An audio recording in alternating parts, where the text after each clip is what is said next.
7D, okey. 7D. Lagi hang cerita kat dia? 7D. 7D. Sabar nikah.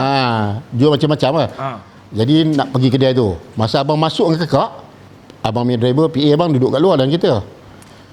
Masuk tu, tempat pek perempuan. Pek perempuan. Okey. Jatuh. Pap satu. Jatuh. Dalam tu budak tu tak ada. Budak tu mungkin tidur dalam 3-4 pagi kan.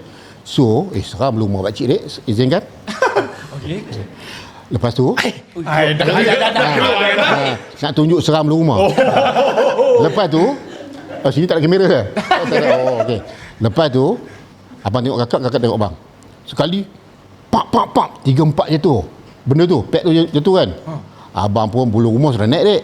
Abang panggil, adik, ada orang kat dalam ni. Abang cakap tu, maksud dia orang ni lah, nak ikut kan. Budak tu pun keluar je ni. Ya bang, nak beli apa bang? Abang beli barang abang belah. Memang benda tu ikut lah. Lepas tu, on the way nak balik, lalu kot Ayat Kunin. Okay. Dia dekat, masa tu dekat sampai area rumah Zuarifin lah. Zuarifin dekat Ayat Kunin, rumah kampung dia.